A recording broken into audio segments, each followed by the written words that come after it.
an eventful first day of the Asia-Pacific region, but we do have three of our four teams in the upper bracket final now. Gurumol, of course, locking in their place just now on the career side. I'm joined once again by Sloot, and we have Kalaris here once again as well. I'm your host, Healingsad, of course, throughout the weekend. Now, we've got our final two teams showing up now. Free Pumps going up against Pure Luck, who are the number 3 and number 6 seed, both of them representing Australia in this one. And we are aware, of course, that there are like a couple of internet issues. We're just kind of playing it by ear at this point. We're really hoping that these teams are going to be able to compete to their full strength, because we saw, hey, when they're at their full strength, they could do the perfect runs. Yeah, I mean, everything was looking great. You know, it's quite telling sometimes when, you know, you're dying on Hell Yeah late, or yeah, there's clearly some issues, but, you know, kudos to them for being troopers, trying to play it out, but sometimes it's just out of their hands, so hopefully it works out. But I mean, so far, aside from any, you know, internet issues, it's been excellent performance. Yeah, we definitely, so far, really. I think most of the teams that have won, or all the teams that have won, it's definitely been on merit rather than like interruptions on the other side, and we can have a little look over at that bracket right now.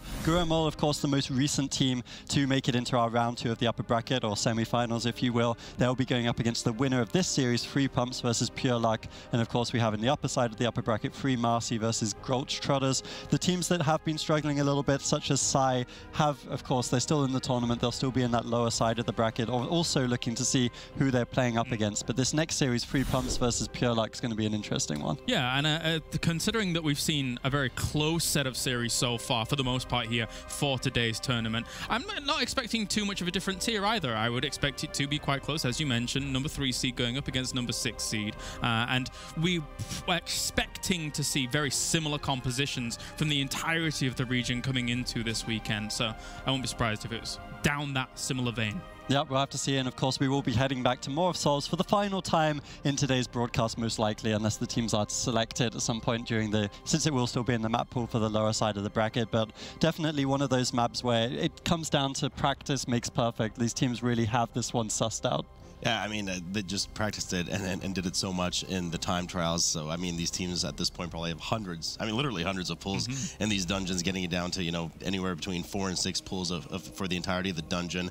I mean, we just saw, you know, just one slip up with these perfect runs, as we saw in the first series of the day, for instance. That's all it takes to really cost you the rest of the map. So it's a quick map. We're talking 10 to 12, or 11 to 13 minutes in that range on average for the teams. So, I mean, blink of an eye, it's over for a team if they screw it up. Yeah, it's about as fast-paced as dungeons get, really. You see times. I think we saw an 11-minute More of Souls earlier in the day, which is about as fast as it gets coming out of Free Marcy, I believe. So definitely can't afford any mistakes. And hey, what better map is there to suit teams out on? Like, if you're going to start somewhere, you want to start on one where no mistakes are allowed. Yeah, it's a feeler map. I like to think of it as it's a feeler map to see exactly what your opponents are bringing to the table, to see if then you can try and counteract what they're going to be doing, especially if you've actually practiced something and then you do kind of fall down on a little bit of a deficit, because, you know, as you say, everyone has practiced More of Souls really, really rigorously. However, if they haven't played something in the time trials as much as the time trial maps, you could definitely counterpick them, as we have seen a couple in these series. And that's something that's quite interesting with the format this year, right? Because you go into More of Souls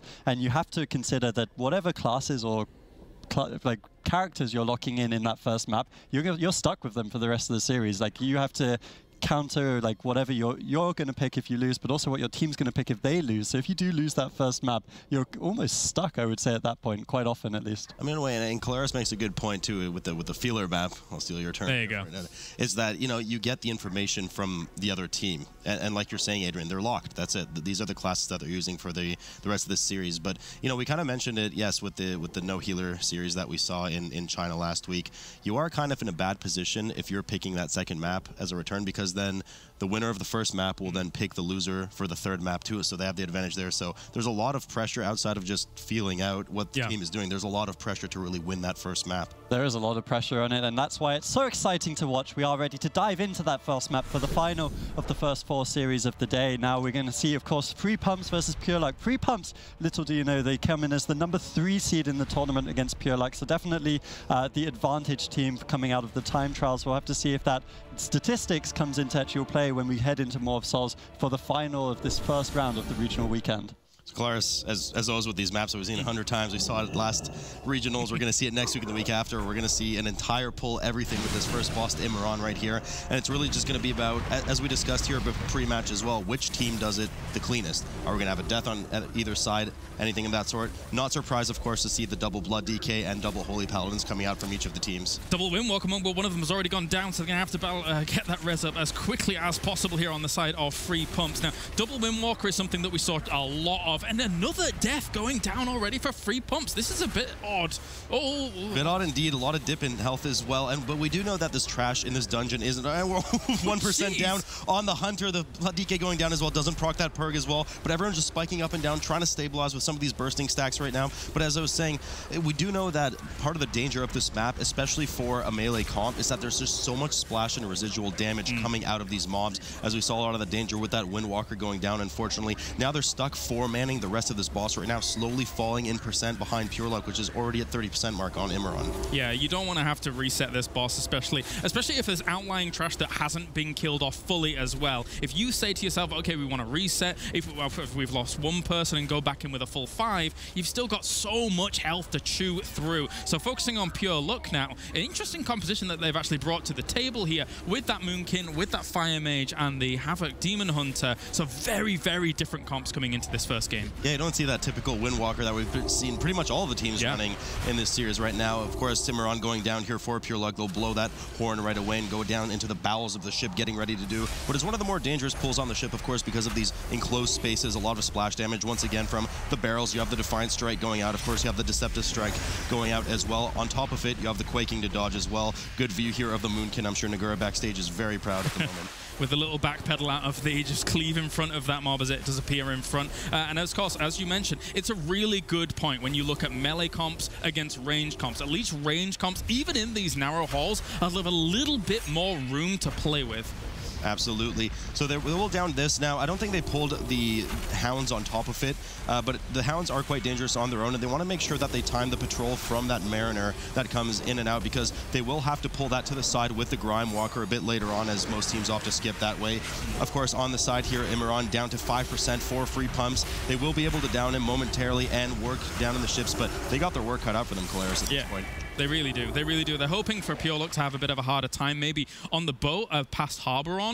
I mean, technically speaking, if you've got a few range members against Harboron, there is the potential that they screw up how are they going to actually place the ads, etc., and that could cost them a little bit, but it's unlikely with, again, how well-versed these teams are on this map. We do see the expected skip here from Pure Luck, and no luck involved in that at all. Troy going down, they will res him upstairs in a moment and aggro these two champions. Important, of course, to coordinate your interrupts properly to make sure that none of those AoE fears go out, which you can actually outrange, so the healer can safely sit back, but shouldn't bank on the missing an interrupt in the first place. No. Teams often, as we're seeing here, I was just about to say, drag these champions up to Harboron and opt to kind of aggro Harboron along with it. Now, the problem here, of course, is that you have to keep interrupts on 3 targets now. You have the 2 champions, you have the servitor that Harboron spawns, and you have a double caster team, which innately has much longer interrupt cooldowns than do their tank and melee counterparts. So it's going to be really important that they get this down properly. Quaking less of a problem for some of the middle portions of this, but actually dropping down the solar beam there to try and keep some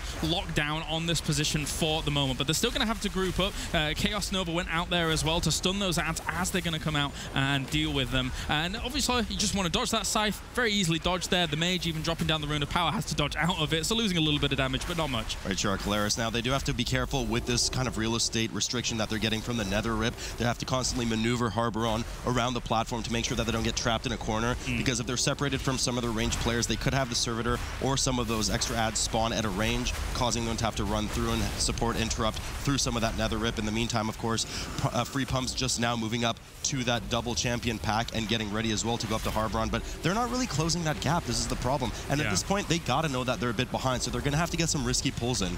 I feel so validated. I just got my first salute right, you are. So on purpose too. I saw the gleam in your eyes as I said it. I love it. I love it. Harboron here, 40% at the moment, dodging the scythe once again. Another solar beam comes down to make sure that these aren't going to be casting any time soon. And once those ads are dealt with, it's almost like you're fighting the ads more than Harboron. Harboron for me in this fight isn't that much of an issue, but the ads can be really annoying if you don't deal with them properly. Yeah, I mean, you can die in the blink of an eye.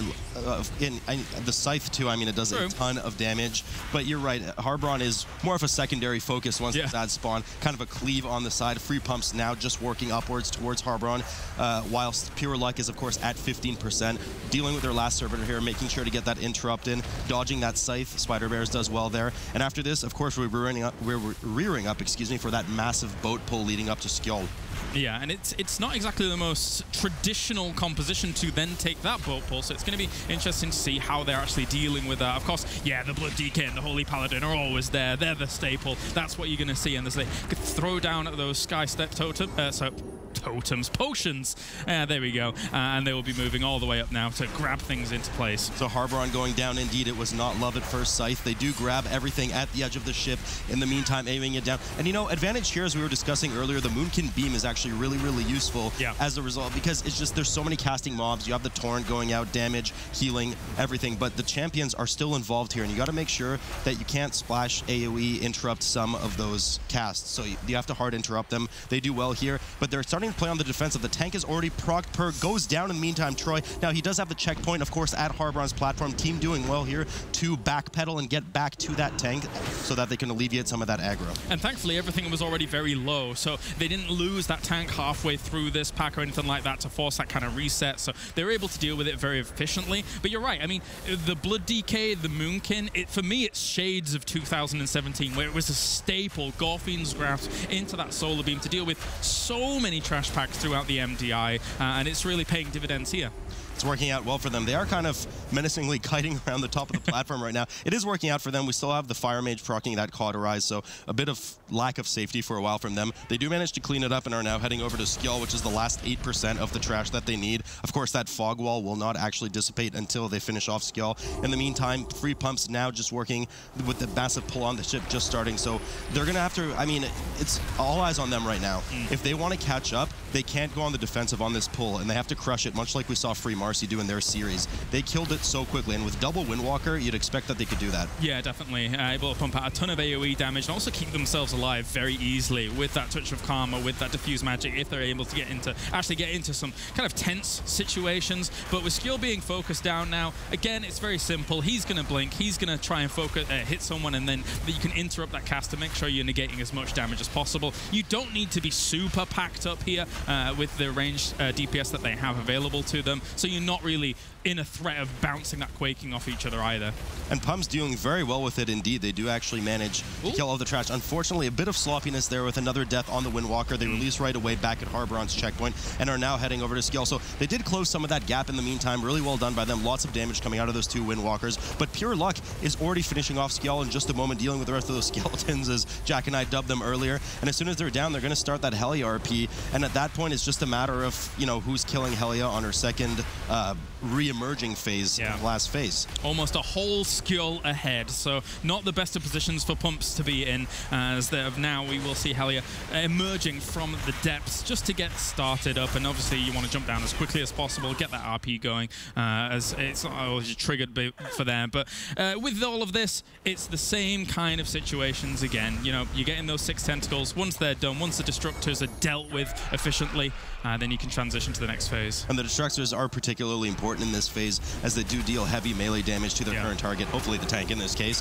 They do spawn every 30 seconds. Now, players have to be careful if they're kind of left by themselves, as we can see the Mage in the corner, or the Boomkin, of course, in the middle as well. Those tentacles can spawn in random spots, and if the tank is not nearby, not only can the player fall in the hole, but then the tentacle will melee them immediately and cause them to be essentially one-shot. Players doing well here to move to the right and dodge Helia's frontal whilst working on those 6 tentacles. Free Pumps just barely catching up now, just finishing Skjold. They got to be hoping for a wipe from Pure Luck here. They have to be. They have to be. And you know, as you're mentioning, with the potential Destructor spawns, it really depends on how greedy the tank wants to be with just churning out a little bit extra damage on some of those grasping tentacles to then eventually reposition himself to deal with the Destructor. Did spawn to the bottom right here on the boat, and our tank from Pure Luck was apt to the task, able to get there quite quickly and deal with that effectively. A bit of unfortunate RNG in not in favor of Pure Luck, so you could say they didn't have much luck in that case, spawning in the back there. They handle it well nonetheless. Actually, advantage here, of course, to their double range comp, able to kind of spread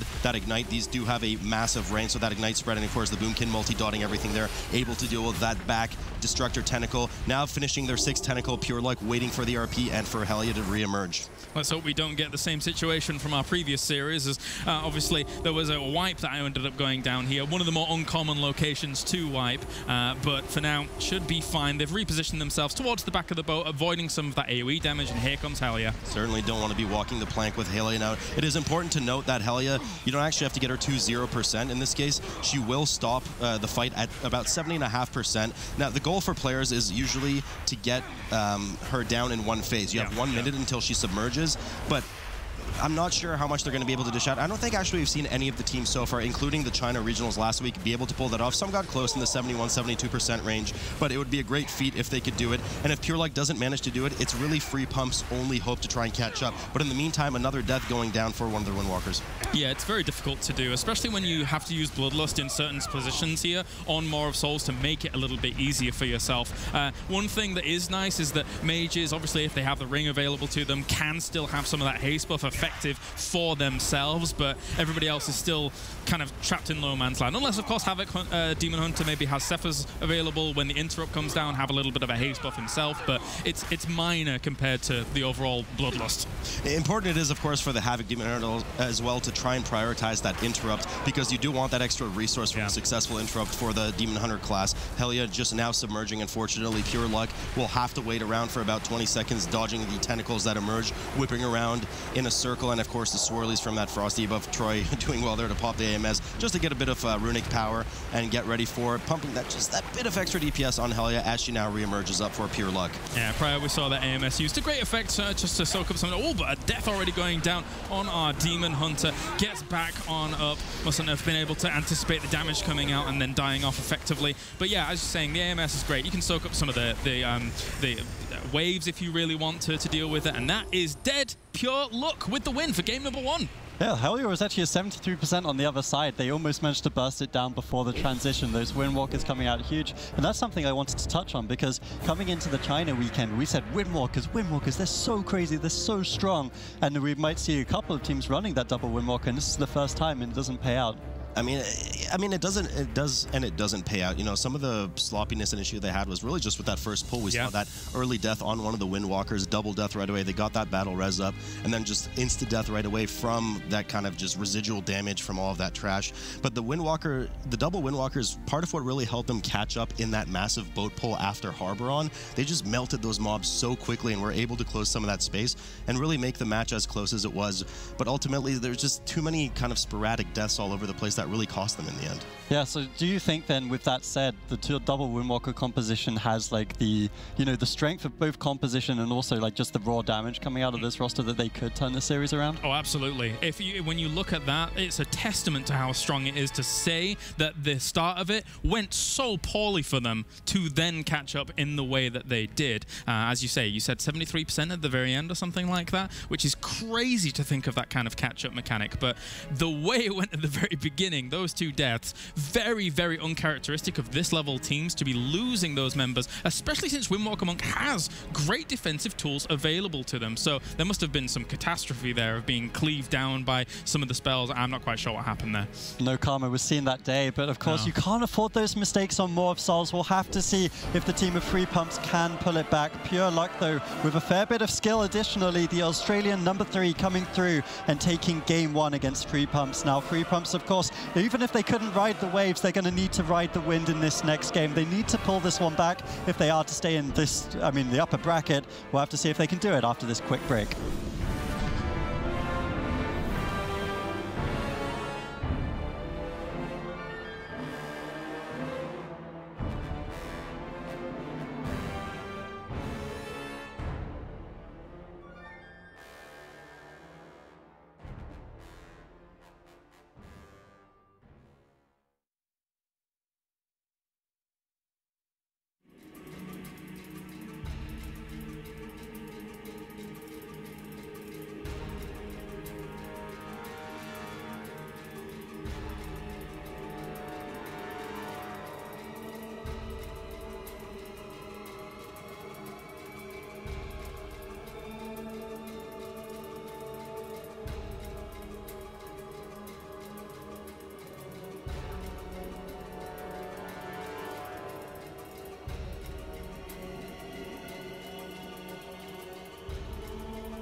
You join us toward the end of our upper bracket as we are 1-0 in the final of that first round of the tournament. Pure Luck versus Free Pumps. Pure Luck with a very strong performance, but I think it's fair to say this double Windwalker Hunter comp will not go down without a couple of fists, a couple of fighting punches before we'll finish this one out. And they have taken it over to Vault of the Wardens with Quaking, Fortified, and Volcanic. And hey, if you're going to play against double caster, the Quaking and the Volcanic especially make a lot of sense. No, for sure. And going into this map too, we saw this one a couple series ago. A lot of dangerous trash leading up to that first boss. And in fact, most of the dangerous trash is leading up to that first boss. You got lots of interrupts that need to be done, you know, lots of cleaving and blinking from some of the mobs, and that's why we often see teams opt to kind of skip. Of course, in this case, we don't have any rogues for mass stealth in any of these teams, but we do have the option for Invis Bot. But do you really want to lock yourself out for 10 minutes with Bot? Probably not. I'm expecting out of both teams to see just the typical mass pull at the start with Glavion, of course, that mini boss, and just, you know, hope for the best. Yeah, and those predetermined affixes are always just a little bit evil. We have Fortified for this one just to make that trash a little bit more challenging, and definitely looking at the front end of this dungeon. Yeah, and some of those deaths could add up, you know, if they do occur in the start of this instance. Obviously, it's real knock-on effects that do occur, and we saw knock-on effects in a small instance like Maw of Souls, admittedly maybe a little bit more active there overall, but here in Vault of the Wardens it can really happen, and especially when you're dealing with some of the bosses later on, like Inquisitor, that's just annoying to deal with later down the line. You know, they can definitely hurt. But definitely one thing that I want to say about this instance in particular as we do head into the vault, it's last time we saw it, we saw wipes coming out very early on from one of the teams, and then the other team was able to pull it back just with raw DPS. So that's something that's going to be very interesting. And we talked about a little bit more of Souls with that double Windwalker's potential, just raw damage.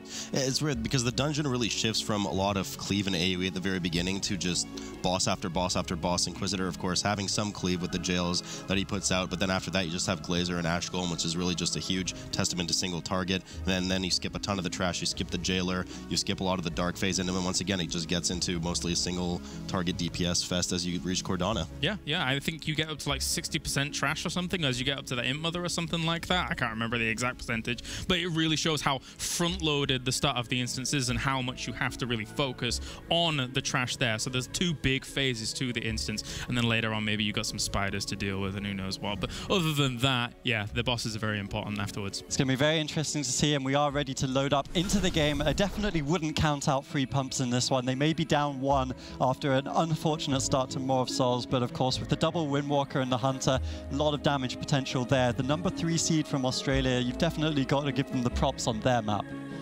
So we've seen a lot of variance in some of the pulls starting early in this dungeon, Kalaris, as I'm sure you've seen last week too. It's usually a fairly large pull with this 2+4, 6 mobs, and then Glavion as well. But some people have gone the whole circle around and pulled some of that. Actually, we're seeing it right now. So they do pull, and they're going for the 5-pack as well in the back. So big pull coming off. Arzfu getting a bit of damage in cleave in the mean. Now, the problem here, of course, is that there's a ton of cleave coming in from these Demon Hunter mobs, and they also blink on the tank. So they can 180 the tank, do a cleave, which will obviously splash onto the melee, so they have to be really careful with positioning as well. Yeah, and as you see already, the Windwalkers are really churning out the damage at the moment, separating themselves up for that Quaking. Likewise on the other side here for Pure Luck, they're able to take quite a few of the mobs coming out from here, and they're not doing too badly themselves, especially with that Fire Mage being able to pump out a ton of AoE with those Flame Strikes coming down as well. Everything's tanked on the same spot, there's no kiting, so Flame Patch can easily get out tons of benefit from that damage.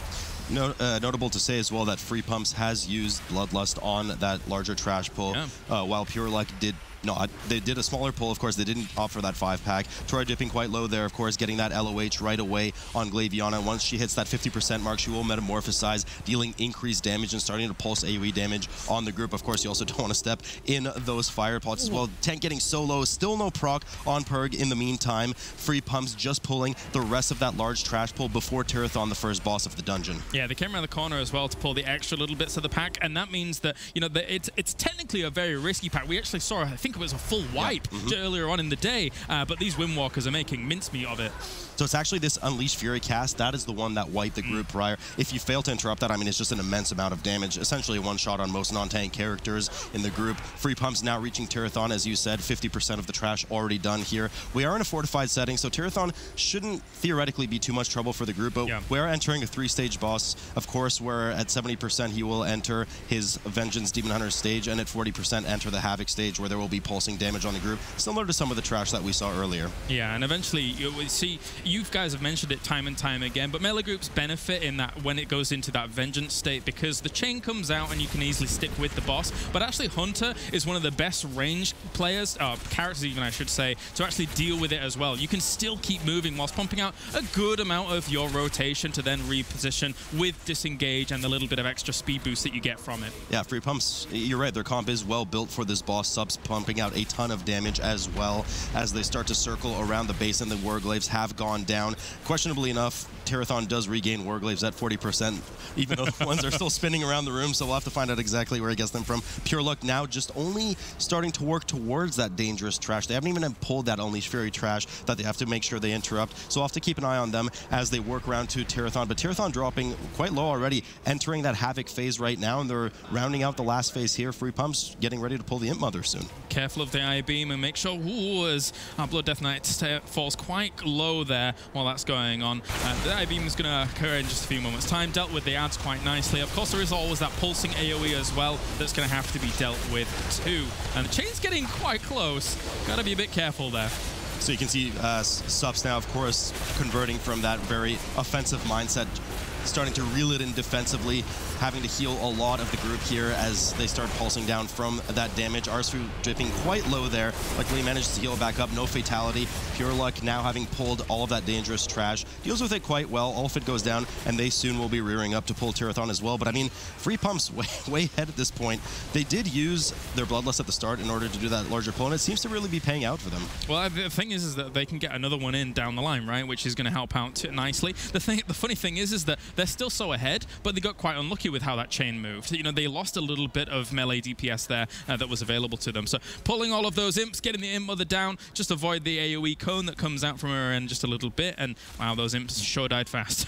Yeah, so of course a two-pronged attack always on this Imp Mother, as they'll typically have one DPS go around the side to round up one set of imps, and the tank go around the other, meeting in the middle with a nice AoE grip right on top of that Imp Mother, as quite the junk in the trunk, might I add. She is going down quite quickly. In a fortified setting, she is considered a trash mob, so she will have that buff extra from the fortified, taking a fair bit of time to down her. Of course, the door will open after that, going downstairs to Inquisitor. Pure Luck just now getting to that 48% mark on Terathon. They will be getting to that Havoc Demon Hunter phase soon, but you know, as you mentioned earlier, Kalaris, their comp suffers a bit from this. They have double caster comp, so they'll constantly need to reposition, stay ahead of the channel. They'll lose a bit of damage from that. Yeah, definitely.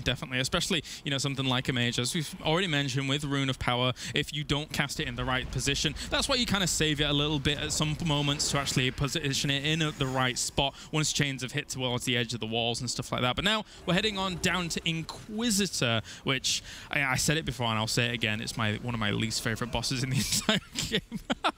You subject. Now, two typical strats that we usually see on this boss. One will be to follow the Inquisitor to whatever jail he decides to open up at 70 and 40% twice during the fight. Of course, the other one will be to pull him back to one of the doorways and LOS, or line of sight, the spawning jail members, as to force them to come over. When you have a Blood DK, though, it's better usually to be offensive, because you do have the luxury of being able to grip, or even AoE grip, all of those mobs together and not really have to deal with all of the spread out damage that you have to do, especially at the Mogu portal, for instance. So they are opting to do that right now, chasing over. Now, we have to be careful here, because the Warlock does cast that Seed of Corruption. If that cast goes off, it is a ton of damage on the group, so have to be careful to interrupt that. Yeah, into the demons are at the beginning of all of this, I think. But anyway, regardless, like, if you know, dealing with the demons is very kind of frontal and just offensive, as you mentioned before. But sometimes, as you say, they do like to opt to line of sight for the Old Gods pack, right? Which, with the faceless ones, can be a bit irritating and stuff like that. But it's 50-50. It's really just kind of personal preference what they want to do, whilst, of course, still facing the eyes to make sure you're not going to get disorientated all the while. And I do like what they're doing here, moving the boss over, getting him in position already for the second jail, which we do know will be the faceless ones, as we saw in the previous 2 series ago.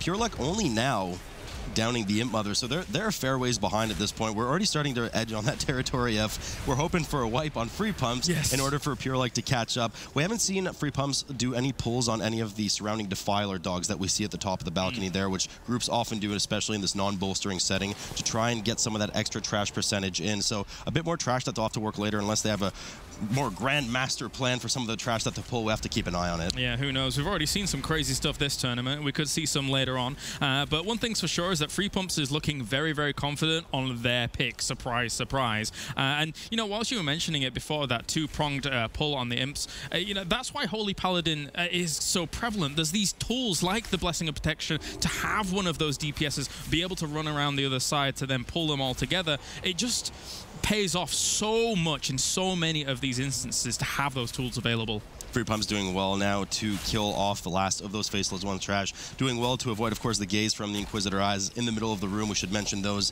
that if you do not face that beam, that squiggly beam on your screen right now, by the time the 2-second cast finishes, you will be disoriented. And of course, if the tank gets caught in that situation, they will get disoriented, losing aggro on whatever they might have, and somebody's going to get smacked in the face. Tormentrum now going down for Free Pumps, who's soon to work on the remaining trash. I think I'm just a baddie, and that's why I don't like this boss. That's going to be my idea of it. Like, tanking it, and I'm like, oh, you know, I'm getting complacent. I lose it, and it's like, well, now I'm disorientated. Great fun. Practice makes perfect. Pure luck at 56% on Tormentrum, whilst Free Pump's just now pulling Ileana, one of the kind of mini-boss style. Now, she does get buffed by the surrounding dogs. That is a lot of volcanics off in one spot, and we did see some of the extra Scorchers and Defilers come in from the edge balconies right now as they opt to kind of DPS them down, get that trash percentage up that, like I said, most teams often pull with the boss. I'm a bit shocked as to why they didn't do that in the first place. Nonetheless, they're not having any issues with it here. Yeah, I guess they just wanted full control on Inquisitor. At this level of play, you know, it's not that big a deal. You know, you see it time and time again, that kind of pull. But, you know, it's by the by. Free Pumps here, they shouldn't feel too pressured, especially if they know the state of Pure Luck right now, considering their current progression. So after Ileana dies here, we will have the option of either going to Ash Golem or Glazer. It's kind of a split path. Both bosses, of course, will need to be killed before further progress towards Cordana. Different groups do different strategies, and it often depends on how their cooldowns line up and how the Bloodlust timer lines up. We do see that Free Pumps has another minute 15 seconds on their Bloodlust, and they opt to go to our favorite eyeball boss, Lord Glazer, first. Yeah, lots of potential mirrors later on. That's one thing that comes out from this. But Glazer overall, she's going to be shooting out a lot of little orbs, which actually do hurt Glazer, if I recall correctly, right? They do indeed, yep. Yeah, so that's something that you can try and manipulate a little bit if you're able to have those kind of bounce into him to speed up the process of being able to kill him off. And, you know, as much as a relative of Durumu almost, keeping an eye on you, he doesn't really keep too much of an eye on you, considering he just starts spinning around and looking elsewhere. I mean, with all those orbs being reflected back into Glazer, it sheds a tear in his eye. He will go into his immunity phase in a moment, which happens about 40-45 seconds after the pull. During this, as you mentioned earlier, of course, players will have to redirect the beam, his beam rather, with 5 of the statues and redirect it right into his butt, all around the room, 180 degrees. But of course, if that overloaded lens happens to pierce the beam, get pierced by the beam as well, it will explode and promptly wipe the group. They have no problem cleaning it up, though. They've already positioned the mirrors well out of time and are now ready to do 100% increased damage on Glazer for about 10 seconds. Yeah, not too bad. 56% at the moment. That's rapidly going to decrease, as you can see in that health bar, especially with a double Windwalker Monk that we've been touting what feels like almost the entirety of Chinese MDI now coming into this one, and now we see it in full force, and it's good to be able to see how fast it's able to deal with Glazer. I mean, there's a good reason why people keep talking about Windwalker Monks, and it's on your screen right there with Free Pump's damage, I mean, just pumping out at this point. They hurry over as quickly as they can. Of course, poor Blood DK, not the most mobile tank in the world, but they are hurrying over to our resident, actually Molten Giant, who is currently frozen, Ash Golem. Now, Ash Golem will start in this frozen state, immediately break out, and very soon into the fight, as we see that Bloodlust pop, they will be able to turn those statues and refreeze him, causing a brittle phase, of course, for 20 seconds, where he will take 20% increased damage, and that is where you want to see as much damage pumped forward, and of course the Windwalkers are very good at doing this, as you can during this time. Yeah, not too bad at all. Sometimes, especially with like sub-row comps, you'll see the repositioning of him straight towards the elementals, so you can get a little bit more damage on out there while this extra burst phase is going on down. But again, very, very impressive patience here coming out. Pure Luck now just trying to catch up, also moving on to Ash Golem. Right, they're just free pumps just now cracking a cold one with the boys as these things start to heat up here. Once some volcanoes go down on the side, we will see some molten patches start to go down as well. Now, players can intercept these and absorb it themselves in order to prevent them from being soaked by some of the lesser fire elementals that we will see spawn. Yeah. Should one of them hit the lesser fire elementals, well, there's going to be some damage on the raid. Nothing too threatening, though, in a 22 fortified setting, so some teams do choose to ignore this as we see one spawn on the left side. Important to note as well that Pure Luck has gone over to Ash Golem as well, but they haven't killed Glazer yet, so they're a boss behind at this point. Yeah, AMS is really the MVP when you can see the Blood DK just running around, being able to soak up everything. Of course, you saw Sups there as well. Just go and torrent the interrupt on one of those embers. Any little bit of extra negation of damage that you can do across these kind of fights is very good. Yeah, some players will have to enjoy Hurricane Torrent while they can. Ash Golem going down now. In the meantime, they will head over back upstairs and likely skip that Jailer. They're already at 92%. That should be perfect, or about perfect percentage for heading downstairs, dealing with the 4 spider pull, skipping most of the dark area, and then dealing with the Broodmother / final mob right before Cordana's door. Pure Luck just now getting Ash Golem to 20%, but after this, they got to head right over to Glazer's room. Yeah, they do. So, not having the easiest time at all. Free pumps, meanwhile, can actually find themselves in a very good spot, just moving on towards the elevator. Do they skip this and then just get the rest of the trash down towards the bottom? Yeah, so typically we're going to see what's going to happen here. I think the tank usually is the one that kind of pulls the Jailer to the side. Everyone safely runs by, but I think they're going to try to just walk right by it. Yes. Okay. Didn't think Monks. Monks didn't Hooray. do that with paralysis on the Jailer, but I guess you learn something every day. Everyone safely runs by, pops their avalanche potions. Hopefully they have good RNG on where the elevator is. It seems that they do right now, and they'll be heading. Oh, they unfortunately get caught at the top, so they'll have to wait to go all the way back down, buying Pure Luck just a bit of time as they've now downed Ash Golem and are heading over to Glazer. I hope the Jailer comes back for retribution as they came back up, but it's not going to be the case. How dare you just walk by me. So going to get the light, and overall the darkness mechanic here, very important. You can't attack things without having the light next to it, and this first spider pack is going to be the first victim usually. Certainly don't want to be caught alone in the dark. Now the problem here is that if the person holding the light dies, the light oftentimes will actually despawn, forcing the player to go all the way back to one of the light pillars and grab it back. So it's really important to execute this properly. As we had alluded to earlier, they are killing the first 4 spiders, after which they will do a combination of Invis pots and avalanche pots to head over the next pack of spiderlings, plus some of the shade mobs that throw the glaives out, excuse me. Yeah. And they will pick up the last Broodmother and head over to Cordana's gate. Yeah, the Spirit of Vengeance, it kind of rounds things out with that Broodmother, as you're mentioning. So just kind of slightly move on further. But wait a minute, hello. So Sups seem to have a bit of a boo-boo there. Yeah. I believe, at least. Luckily, does not manage to get anybody else in combat. Everybody safely goes across, and they do use that res on him and walk over, grab the Broodmother, as we alluded to, and move over to the last spirit as to efficiently cleave them down, and then, of course, get ready for Cordana. Yeah, just stay out of those little bushes that spawn on the right-hand side. The barbed wire, I don't know what it is. It's something. It's thorns. It's spiky. Don't stand near that, and you'll be fine. But killing off that spirit and then bringing down the Broodmother. But you're going to drop your light, right? And then you need to pick up a new one. You're absolutely right, but I am a bit concerned, actually, about their trash percentage right now. I don't think this Broodmother gives you 4% or 3 point something. I don't remember correctly. We'll have to find out in just a moment. They seem to be ever so confident, because if they did miscalculate their trash, this would be the time to turn around and kill a bit more of the spiders in the meantime. So I'm sure that they have it on lockdown. Of course, they're getting the RP ready on Cordana right now. I mean, even if they did have to, they still have quite the sizable advantage over their opponents, so it's not too pivotal in a moment. And but there we are. There you go, 100%. So they do move over to Cordana, which of course is composed of about 3 phases, 2.5. She does disappear at 75% and spawn a shade of herself, which will actually capture the light from the players. The players will need to free up that light by killing the shade and revealing Cordana. However, there is a nice advantage here for free pumps, as they do have a hunter. The hunter can use their flare to immediately get Cordana, hopefully immediately if they don't miss, immediately get Cordana out of her shadows and come over, and they can effectively cleave both mobs together. Yeah, not too bad. And they do spawn in predictable locations as well, which is quite nice. As long as you're cleaning up those puddles with the light as well, that's very important. And then, of course, the deadly hedge maze of doom that's also quite moving can be a bit of an irritant, but not too much. People are able to deal with that quite well. Not too much. if you get rid of the pools on the ground, because if you're kind of crowded by the pools, then it often detracts the person with the lights somewhere in the corner of the platform. Player number 2 is not paying attention to where the gap in the wall spawns. They get hit by it. Everyone laughs. I have a bad day because everyone laughed at me.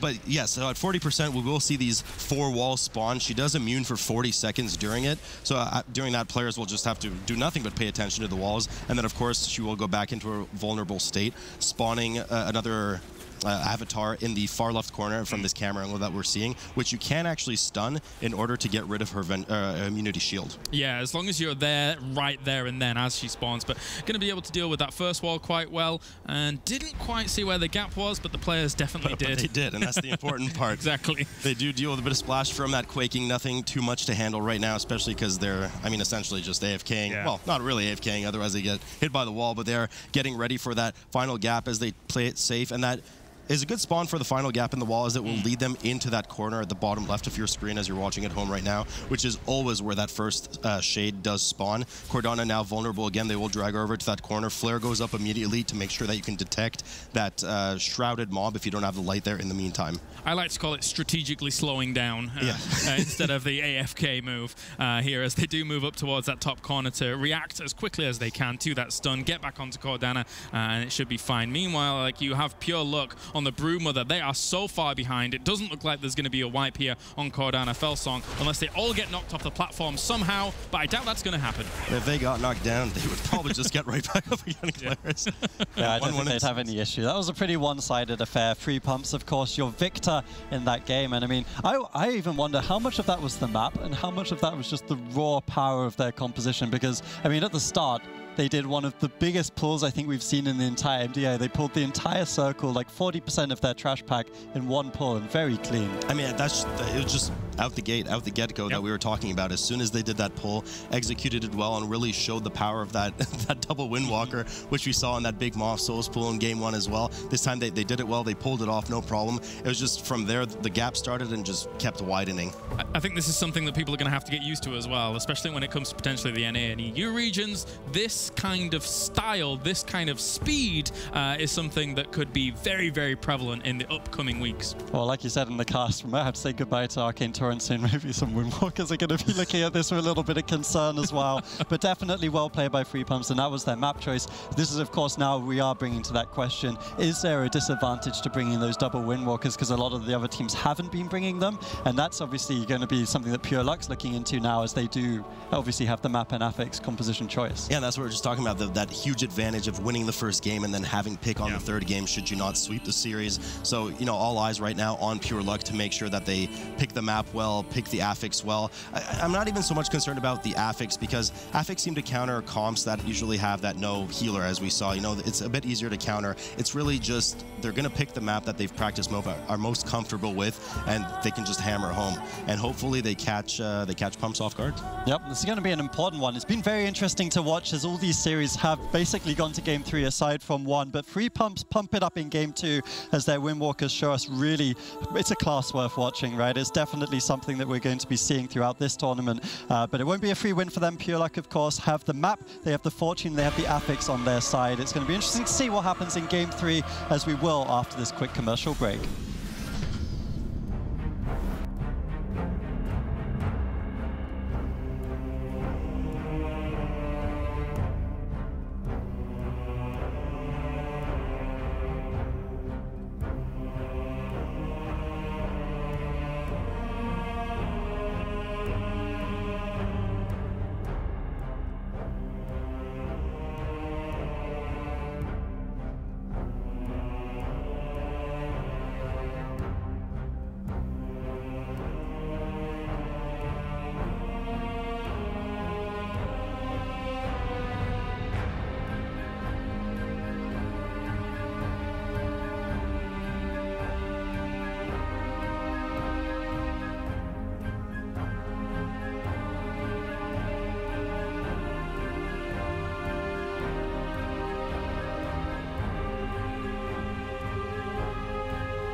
the third time tonight. We're tied 1 apiece as we go into Game 3 to decide it all for this next series. Who goes to the upper bracket, who goes to the lower. I am your host, Adrian Healingstad, Archerlock, and joining me on the desk for this exciting game, we have Sloot and Kalaris once again. Now, we talked a little bit about Pure Luck. What would be their counter composition for this double Windwalker? And maybe they do have an answer, if there is one, honestly. They brought Court of Stars, and that's obviously already got the teaming affix and the Tyrannical, but they've brought in Bursting as another one. So that's going to hurt the melees if you ever can. Yeah, kind of a crazy little thing to think about. They're trying to prey on their opponent's ability to kill things fast. So just once the Windwalker monks really get going and churning out damage, you know, hunters as well with multi-shot and marked shot, they're going to die super quick. So staggering their damage gets a little bit difficult for their kind of AoE potential.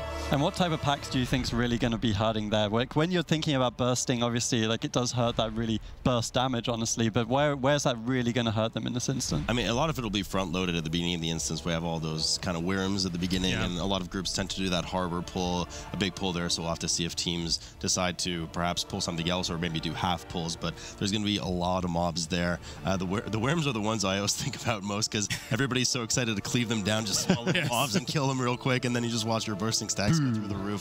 So those are the ones to look out for, at least early on in the map. Yeah, I mean, our first reaction when we saw this affix come out was, this is mean. This is about as bad as it gets. Like, if you're going to choose Court of Stars going with that affix, Pure Luck definitely saying that, hey, we have the composition to deal with this. And obviously, they'll also have that little advantage with Demon Hunter as well. Yeah, we were just talking about that during the break, so keep in mind that Guess Who game. There's a couple of advantages that you get if you have either a Demon Hunter, doesn't matter if Vengeance or Havoc, or if you have a Prot Paladin, which, of course, neither team does. But with that Havoc Demon Hunter now, they're able to, as soon as they get the 5 clues, you just use that Spectral Sight, and you can immediately see the red outline around the infiltrating demon at that point.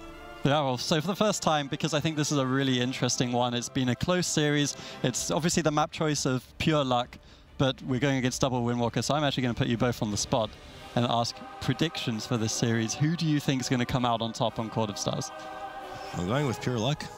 Are you going with the Fortune? I'm going with the double Windwalker. I'm not betting against Windwalker monks. I'm making the statement right now. Windwalker monks, I'm going to leave them alone, even though it is a little bit of a hard affect situation for them. Yeah, it's going to be interesting. Definitely a good choice coming out of Pure Luck, but we're going split on the desk here, so you'll have to see who comes out at the end of this one. But it's been a really interesting tournament, honestly. Like I was saying, in China, we saw series going 2-0 constantly. Now we've seen a bunch of 2-1s, and we are ready to dive into this third and final game of the series. We're going to take a romantic ride over to Court of Stars, although there's no love lost here between the two teams, but between our casters, I certainly hope there will be. Sloot and Kalaris for the final game of the series. Take it away. Oh, Adrian, be still in my heart.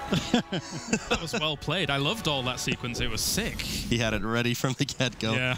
So now we do have a bit of kind of lovely romantic downtime to discuss some of what we're going to expect to see in this dungeon. Now, there is a bit of kind of trash sequence coming up with, you know, killing those scouts, making sure that they hit some of those pillars up to lessen the amount of mobs that we see at the very first boss.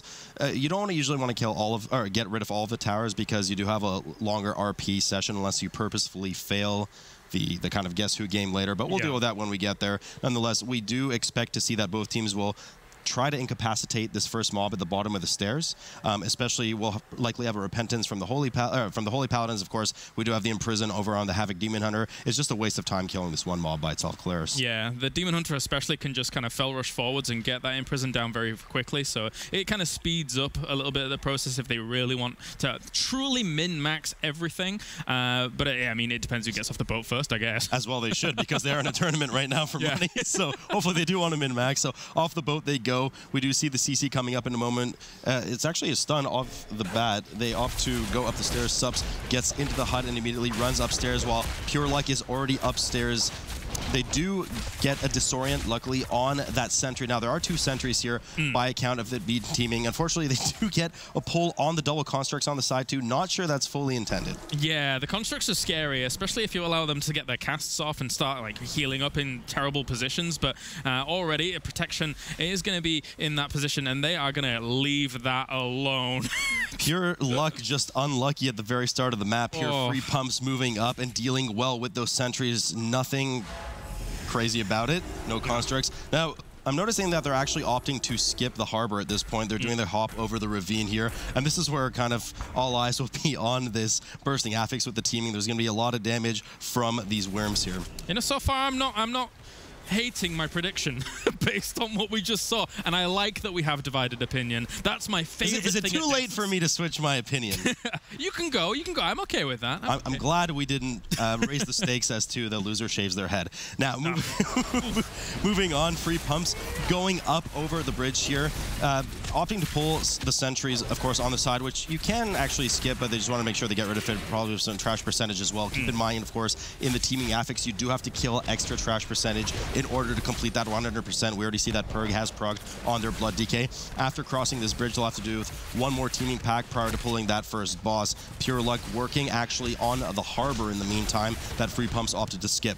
Yeah, and now that you mention it, actually, on the teaming affix and Court of Stars, I think later on, especially in the actual court itself, there's like packs with 2 constructs in them, right? Which can be very deadly that you absolutely want to avoid for the most part. There are some very nasty packs in the court, including some double Inquisitor packs that teams often opt to just not deal with at all, and they kill some of the residual trash around the outside of the area. Just don't want to deal with a lot of the interrupts on, you know, the eyes and the storms as well. Subs dealing with that tower over there, going to the back as well to deal, and they will be preparing to pull the first boss patrol captain here. Sneaky, sneaky. So, obviously, a little bit to deal with here. Of course, you're going to have to dodge some beams that do come out. You have to dodge these kind of frontal and or side AoEs, I suppose you can call them. And then also, there's always that jumping that has to go down, unless it can be fully dispelled. But other than that, you know, safe and sound. Safe and sound. It can be dispelled, and of course subs can also apply a freedom as well, but it's really of no concern for the melee and the tank. They can just freely kind of jump up and down as they're DPSing the boss. And now we do have a full screen scenario going on here. Might be a bit of a problem with the other team. We'll have to keep an eye on it. But he does opt to just dispel the hunter and also just freedom himself, so that they're free to just, you know, keep DPSing the boss, not having to deal with too much damage for that arcane binding. It is worth noting, of course, that the boss at 25% dies. I'm putting this in quotation marks, which of course the viewers at home can't see, because you can poison the flask that is sitting on the table nearby, and it will kind of kill the boss at 25% when he opts to go over and have a swig. Yeah, you're right. I mean, it's very, very astute of you to, you know, notice, and for the team as well, that, you know, you want to just freedom the hunter. Unless you've got very specific legendaries on a hunter, only every other aimed shot can you actually cast without having to stand still, which is just an awkward nuisance and not something that hunters are likely going to be running in these instances as a legendary setup. So it's always nice to give him that freedom.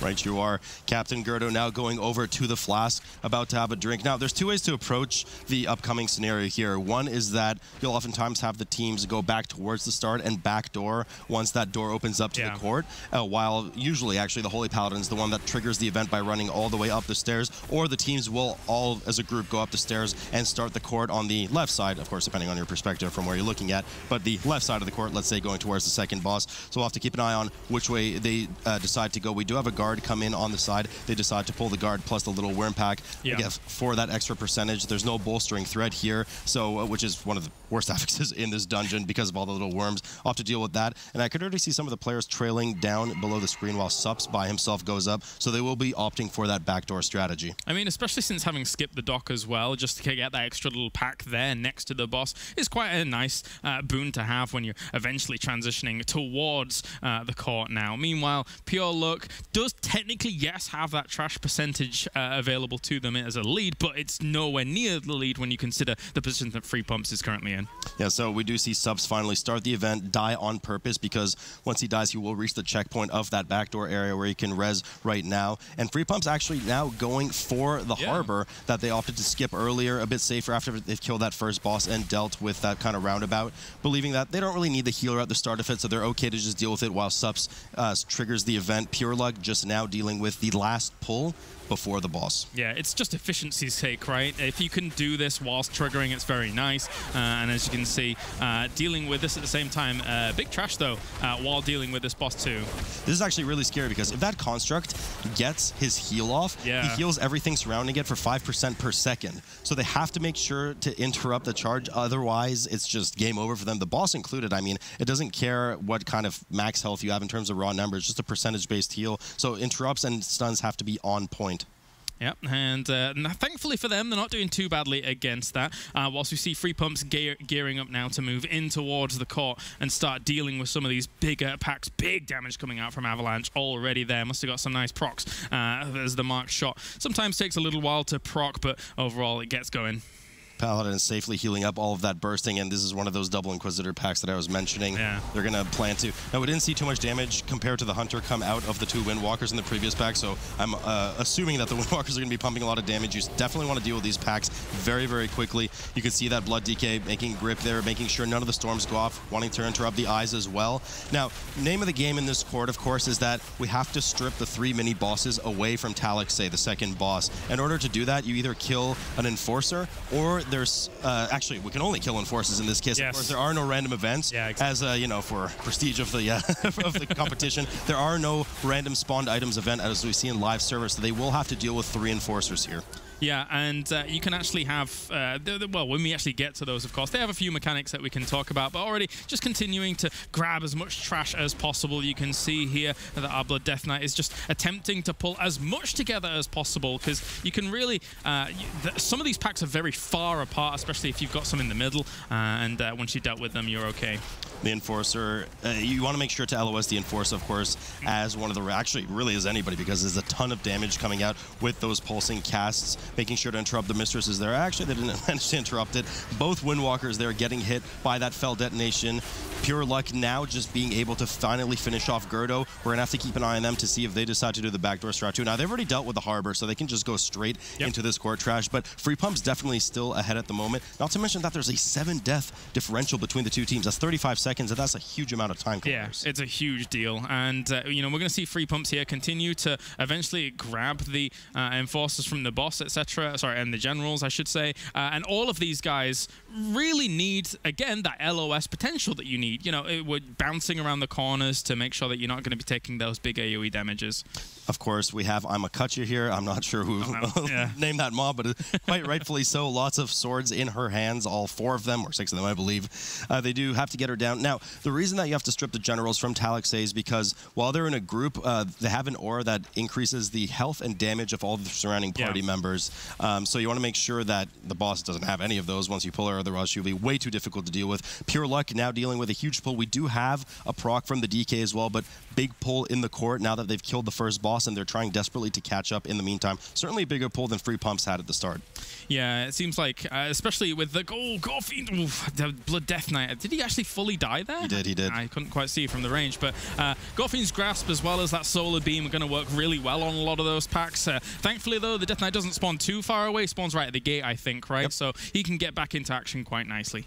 Yeah, so, but the problem is another 2 deaths on the board. Yeah. We're now at 11 deaths instead of 9, so it's going to, I mean, they're just digging their hole deeper and deeper that they're going to have to get out of. Free Pumps now waiting for that very dangerous trash pack, especially on teaming with the double constructs to move by so that they get to the other side, deal with the imps on that side, and then, of course, I believe probably the Enforcer, the third one spawned on, or the second one, excuse me, spawned on this side, so they're rearing to pull that as well. I've had nightmares about that double construct pack in the past. I've been accidentally pulling it and then causing a whole heap of issues, but they're able to sneak on past quite nicely, just dealing with this as time goes on. The double Windwalker just being able to get all of their stacks up on there with a spinning crane kick to bring that down nice and fast, and on to our lovely Inquisitor.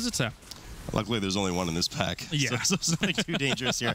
So they'll be able to deal with that. And then the second Enforcer coming up. Now, if I'm not mistaken, Pure Luck is actually dealing with an Enforcer right now as well that they opted to pull with that surrounding impact as well. So they're just trying to kind of grab as much as they can together. But they're dealing with an Enforcer pack on top of the 3-pack that we just saw Free Pumps pull. Free Pumps opted to split them up. Now, if Pure Luck can pull this off successfully, they're going to be in a very good position to finally close some of that gap with their huge death differential for 45 seconds. Yeah, they're not doing too bad, and as much as some of the packs are very volatile and crazy themselves in terms of the damage that they can pump out, so are the imps, to be honest with you. If you let a lot of those casts go out, they can effectively target someone down and really almost kill them, if not kill them. So it's good that they actually have that control available to them with the slightly unusual comp compared to what we're seeing from the rest of this region, but it's definitely paying off.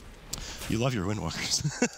There you go. I mean, if they do the damage, what's not to love? Yeah. Second Enforcer going down for free pumps. We'll in a moment see the second boss spawn. Now, this boss, of all the 3 mini-bosses, is the biggest pain in the butt, as it does cast a channeled spell, and the target of that player will get an increasing stack to 5 stacks at once, rather. I believe it goes up to 10, if I'm not mistaken. That will decrease your maximum damage done by 5% per stack. So certainly not what you want to be seeing on that unfortunate Windwalker in the meantime. You can line of sight the beam, but you have to do it before the actual cast starts going out. Otherwise, you will be caught, regardless if you break line of sight after the channel starts. And that's why we saw the attempt, but unfortunately it was unsuccessful for that first one. And now moving on back, now they just gave up. They were like, whoa, we don't care. We'll heal through it. Especially since I think it was on the tank anyway, right? So no one ever cares about the tank, unfortunately. No, sorry, mate. he's pumping out some good damage in the meantime. Free pumps. Now, Subs has run all the way across, grabbed the Enforcer on the completely far side of the court, and brought it over back to the group whilst they DPS Balgar the Watchful. Really well done by them. Huge time save, because at this point, they would need to be mounting up, cross the court, grab the Enforcer in a good position. So huge amount of time saves. Subs well survives the fell detonations as well, and they're already in prime position to get ready for the 3rd mini-boss. Pure luck just dealing with the 2nd Enforcer now. Yeah, and it's funny because I hate to harp on the Windwalker train here as we continue these things on, but when a healer goes away and does that, you want your composition to be effectively able to kill off what's left as well as survive. And things like Windwalker monks, they have that ability, right? If you're getting targeted, you can use your diffuse magic if you need to be. You know, your touch of karma as well is going to help you out in certain situations for that big shield. So very, very resilient whilst being able to prepare these kind of unusual tactics. And not to mention the blood DKs do as well lend a bunch of support with consumption. A lot of leech on the group, and with the amount of damage they're pumping out, that's a lot of health return on them.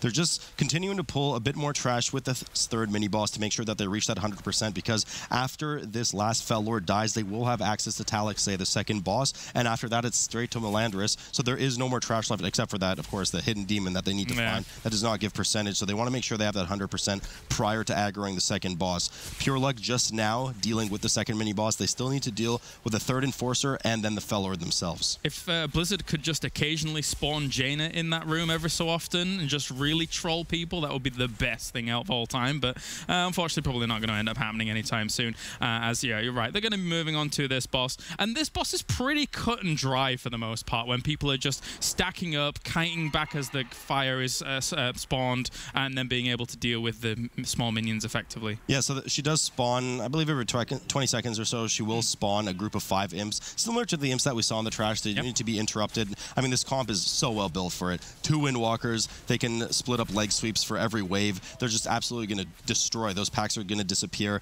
Now, what is important about this boss, and of course we are in, if I'm not mistaken, that tyrannical setting, that there is a ramping dot the longer the fight goes on. So eventually it will be unhealable. I don't think this pack will run into too much, this group rather, will run into too much trouble for that. No, definitely not. As dealing with it quite nicely at the moment. Of course, some of the smaller imps can be slightly annoyingly positioned, but as long as you're properly stacking perfectly here, as you can see, the Hunter just slightly moving forwards for a moment there to then eventually move backwards with the entirety of the group. Because even if it's just like a few yards behind one of them, it definitely causes you quite a bit of disruption in being able to get to the imps right at the back. Well baited by them as they form these small clumps of imps, as you just said. Pure luck just now moving on to their 3rd mini-boss and then having to run over and then having to start Talixay. So they have closed some of the gap with their more reckless pulls that they've done throughout the court, but just not enough. And we have noticed that Pre-Pumps actually has used their Bloodlust on this boss, which is weird because, I mean, at least on live servers, most teams often save it for the last Ross, for Melandris. So we'll have to see how that works out for them. Talixay now at 35%,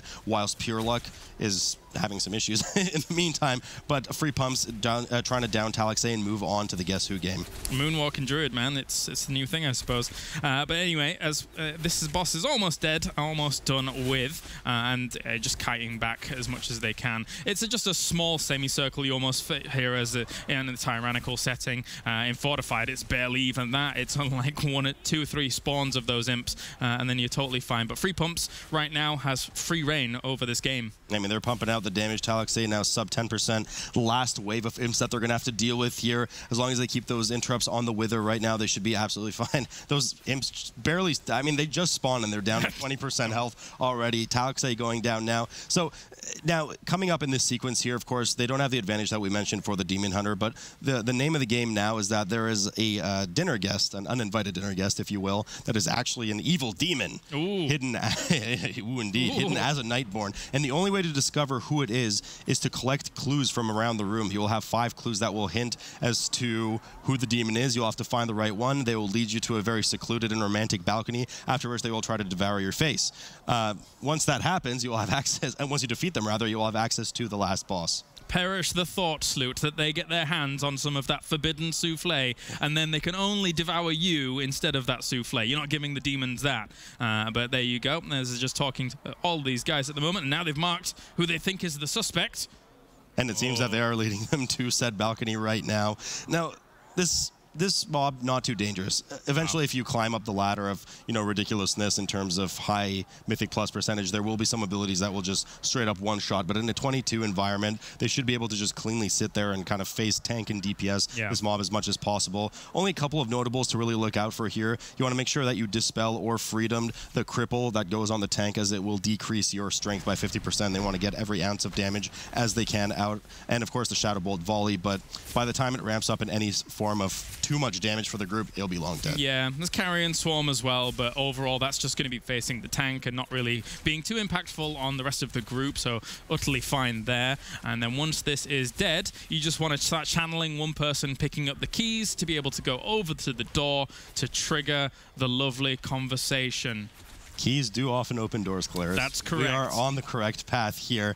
We do see the demon going down shortly here. Now, the last boss, I'm interested to see. I don't think they'll have too much struggle. We are on a 22 tyrannical nonetheless, but I don't think they'll have too much trouble with Melandris. But Melandris follows suit from Talixay in that there's kind of a ramping damage as the fight goes off. Now, it will cap off at, if I'm not mistaken, 6 images plus his own pulse. Yeah.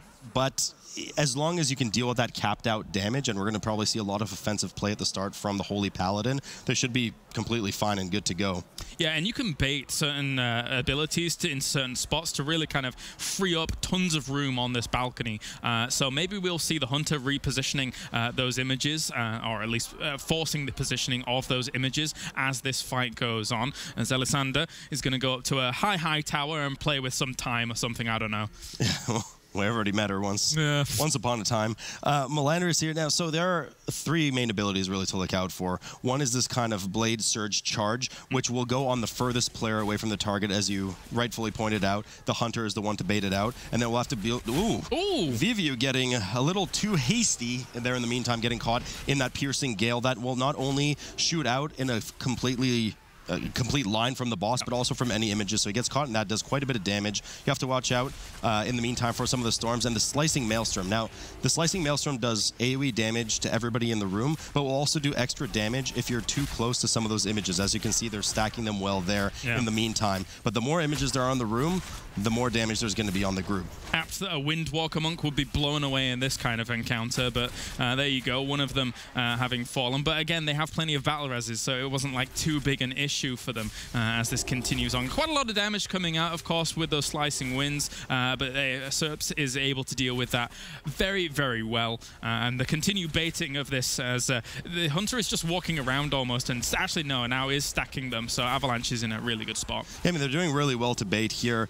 All of them perfectly stacked. It also makes that Piercing Gale really predictable. You know, because they always shoot a line in front and behind them. So as long as you know that they're pointing in the same direction, you can safely move to the side. Viviu, I'm sure at this point, has learned his lesson on which direction to move in. Melandris now getting back into position in the middle. And it seems like the Slicing Maelstrom damage is really not too much for them to deal with. I do like that they're also purposefully eating the tornadoes that spawn, because subs can actually use those to dispel the target and gain the Cephas proc, should he be wearing that legendary right now. It's funny, when you play this, when you fight this on live, say for like the very first time or first couple of times, it looks like a very chaotic fight. But when you get to this kind of level of play, you can see how well they're able to control and manipulate so many factors in this fight to make it almost a non-issue, to the point where one death alone is surprising, never mind anything beyond that.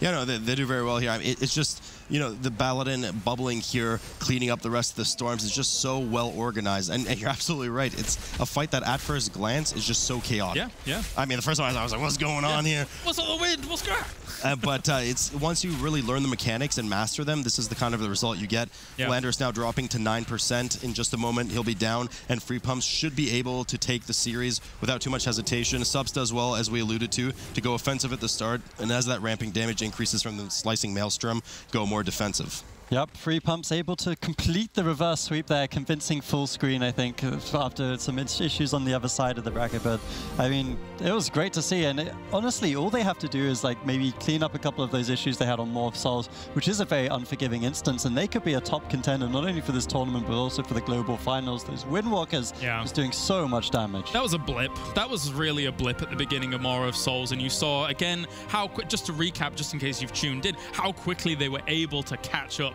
during Maw of Souls, really kind of inching things out. And don't bet against the Windwalker monks. Eventually we're going to have 3 of them in a composition, and I'll probably go with that against 2, because they have more Windwalker monks. Who knows? Yeah, Ted.